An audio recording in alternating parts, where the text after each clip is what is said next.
Charlie, and I'm a contributing photographer for style.ph, and I'm here to share to you how to keep yourself creative during the quarantine.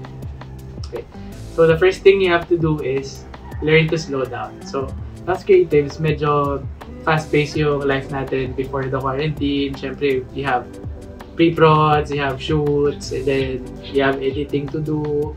So, dire-diretso tayo lagi. Lagi tayo may ginagawa. Now naman, since quarantine, lagi tayo walang ginagawa. So, first thing you have to do is, you have to accept na, syempre, wala kang masyadong gagawin.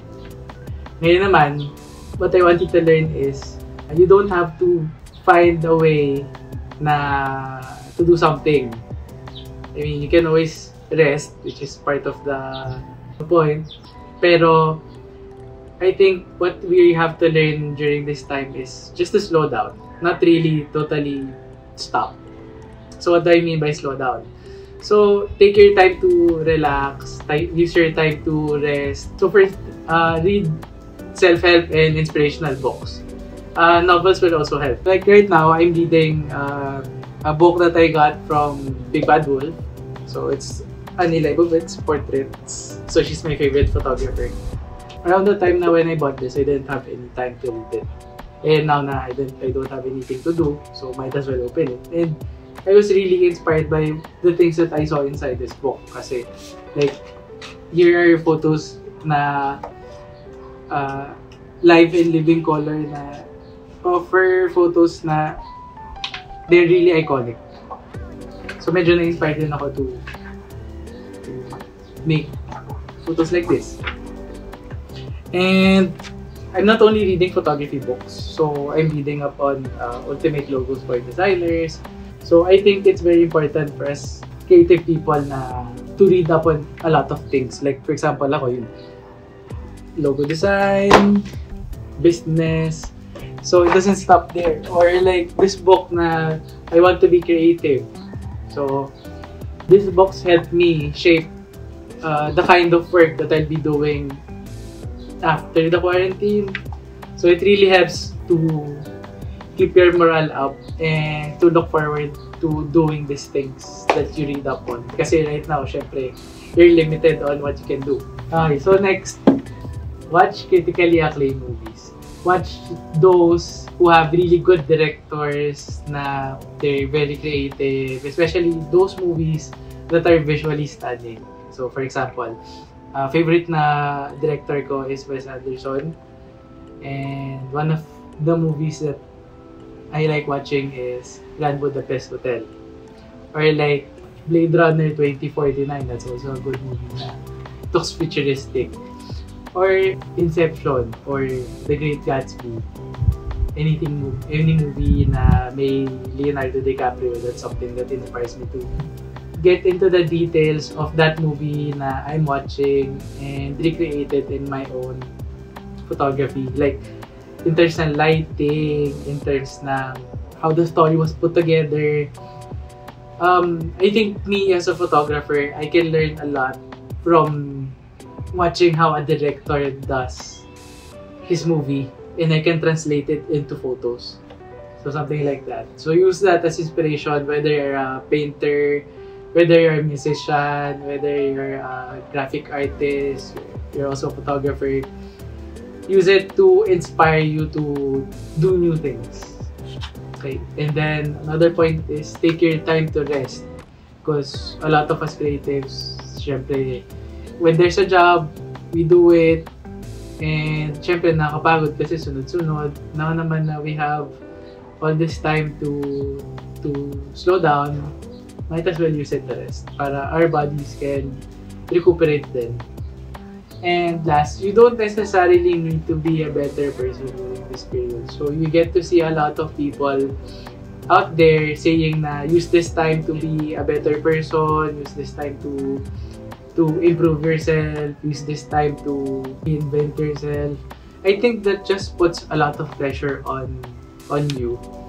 So instead of thinking na okay, I'll do a lot of things during this time, I think it's better to slow down and take it one day at a time and just process it na like Okay, I'm being reminded to actually slow down, not keep pace with what I was doing. So just go the other way, slow down, just take it easy.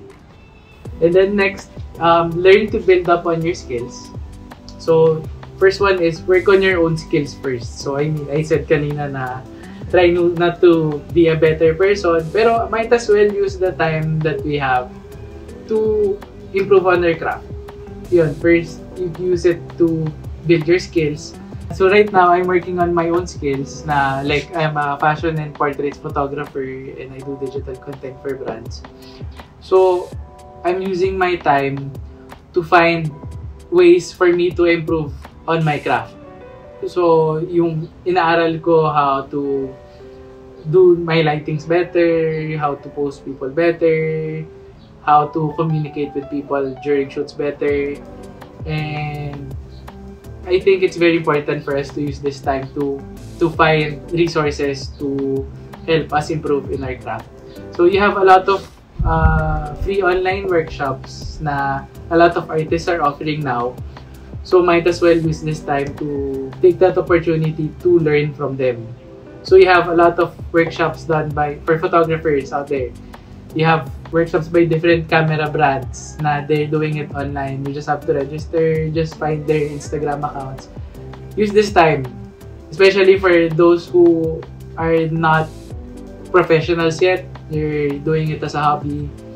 I suggest na you check those online workshops. Next, find other skills that would supplement your craft. So what do I mean? Like, you have to learn how to make a website, how to market yourself. If you're an artist pero you don't know graphic design, might as well learn graphic design. Or doing videos like me right now, I'm talking to you through my camera.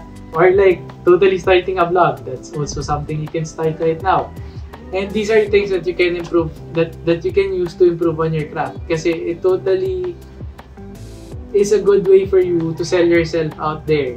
And these are things na we've all been putting off kasi nga we've been busy with our primary craft. And yeah, I think this is a good time for you to learn new things that you can add on to your craft. And then last one is to find new stuff that you might enjoy doing. So find new stuff that you actually might enjoy doing. If you're an artist, try to find a new craft that you can do. You can do photography, you can try doing videos, for example. You can get into graphics, use Photoshop, learn Photoshop. Same thing with everyone else. Or like even with, for example, you're a fashion designer. You can start doing photography on the side. You can practice on your designs. You can have it on a mannequin and then try your photography with your iPhone.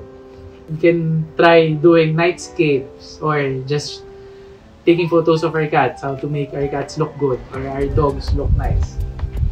There. So you can always find new stuff, and right now a lot of people are finding new ways to express themselves through their craft. Like I think it's Alessi. Alesso? No, Alesso's a DJ. Alessi, yeah. He's doing shoots through webcams. So he does the direction, he gives the instruction to the models, and then he asks the models to pose for him.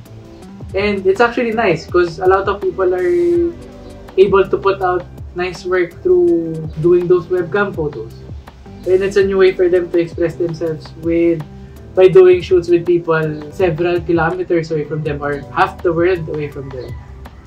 So it opens a lot of opportunities for a lot of people to do things online. So right now, syempre we have been quarantined for more than 30 days na. Plus the added 20 days. So that's like 2 months worth of downtime. I think it's hard for us to start again if we don't have anything to start with at all. So it's very important na we get back up in a good foot. Okay, you don't have to, parang, it's just like when you running, yung para siyang instead na sa sprint na you start na nakababa, yung momentum mo is 0, you want to start running na agad. So pagdating ng go, diretso ka kagad. Hindi yung pagdating ng go, tatayo ka pa lang, you're building up your momentum. So it's the same thing right now. You don't want na after ng quarantine, you have to get back up and start all over again. So one important thing is, one, you should build up on your portfolio all the time. I'll share my story na I think this was a few years ago when this music festival had problems. And then immediately after that, there were no events at all in Metro Manila. And I was just writing with photography that time as a professional. So I was worried na I'm not gonna be able to do anything. So I eventually used the time to build up my portfolio since I've been doing portraits din naman for like my personal shoots, and immediately fixed my website, I fixed my Instagram, I fixed my my social media accounts. I put together all of the nicest photos that I've done, and then brands started approaching me for their campaigns, for their content, basically for their social media accounts. So it actually opened up opportunities for me, since these are things that I have never done before. I just have the skills, pero people don't know that I actually do these kinds of services. I'd like to use this time to remind people na let's not use this time to think of, oh, how am I supposed to up one other people to get more projects. Let's help each other. Let's help those who seem down and are going through tough times. So everyone deals with this situation differently. Like for example, me, I like staying home, so this isn't hard for me to do. But other people feel desperate and anxious, and let's reinforce them. Let's help build them up, and let's give them a call or message them on Facebook or Messenger, or give them a call. I think it's very important na as creatives, we help out other creatives get through this, especially when it comes to emotions and like our mental health. It's very important that we know how to get other people out of this situation, because we can also relate. Like, we have the same kinds of problems, we go through the same situation, but we get through it differently, and other people's insights, especially positive ones, would really help a long way. So just to recap, one, learn to slow down. So read up on self-help and inspirational books, watch critically acclaimed movies, and then take your time to rest, and remind yourself that you don't necessarily need to be a better person during this period.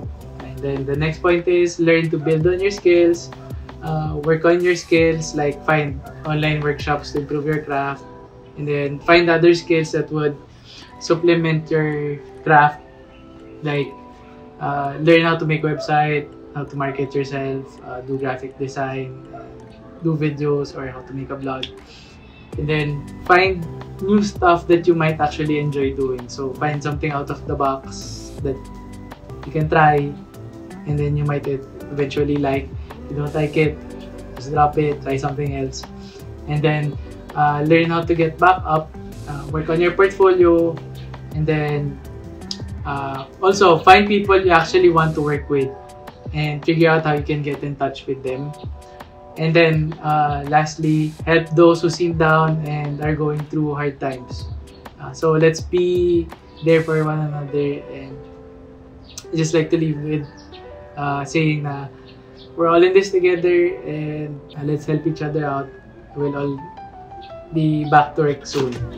And stay safe, stay home, and stay creative. Check out style.ph on their website and on their Instagram at Style Magazine PH. Also follow me on Instagram at Charlie Rudolfo.